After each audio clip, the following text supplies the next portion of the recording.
আব্বা, তোমার শরীরটা এখন কেমন? আমার শরীরের কথা এখনো ভাবিস না বাজান তুই। আমার শরীর অসুস্থ হইলে কি হয়েছে? চোখ দুটা তো ভালো আছে। আল্লাহ তোর চোখ দুটো লয়ে গেল কেন?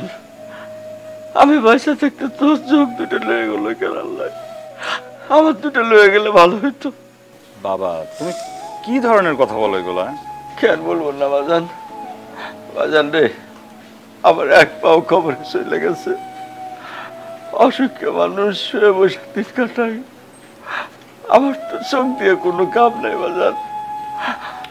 তোর চোখের কত দরকার, আর তোর চোখটাই লয়ে গেল আল্লাহ। বউটা ছোট মানুষ, বাচ্চা কাচ্চা হয় নাই তখন। কিভাবে তোরা দিন পার করবি বাজার? কেন বাবা, তোমার সাথে আর মার সাথে বৈশা সারাদিন গল্প করব। তোমার মনে আছে না, ছোটবেলায় তুমি আমার হাত ধরে রাস্তায় হাঁটতা আর আমার কত সুন্দর সুন্দর গল্প শোনাইতা।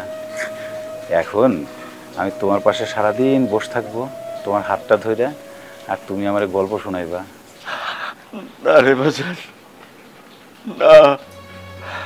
শিশুকালে সন্তান বাবার হাত ধরে হাঁটলে বাবার খুশি লাগে, কিন্তু সন্তান বড় হয়ে সেই সন্তান যদি চোখ হারায় ঘরে বসে থাকে, তখন যে বাবার কি কষ্ট হয় এটা তুই বুঝবি না বাবা।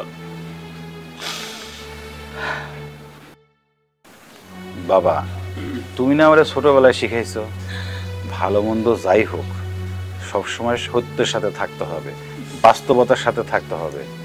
তাহলে তুমি কেন বাস্তবতা মেনে নিতে পারতেছো না বাবা?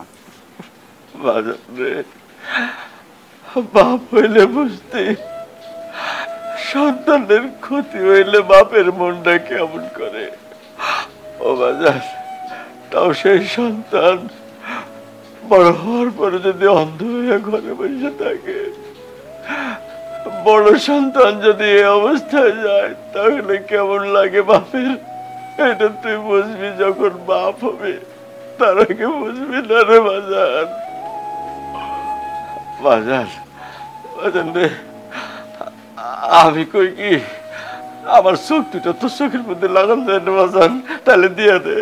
না বাবা, তোমার চোখ আমার চোখে লাগানো যাবে না, আর গেলেই বা আমি নিব কেন? তোমার এই অন্ধ কইরা আমি তোমার চোখ নেব, এটা তুমি কি কও বাবা?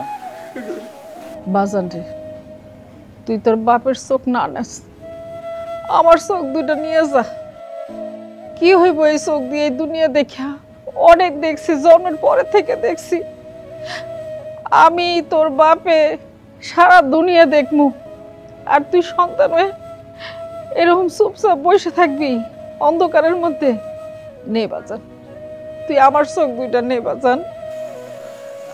আম্মা, মা, তুমি এইভাবে কথা বললে আমি কার সাথে বসে কথা বলবো বলো তো?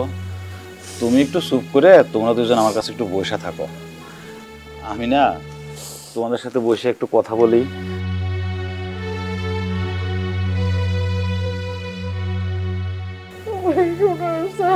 কি হয়ে গেল? খারাপ অভিশাপ লাগে।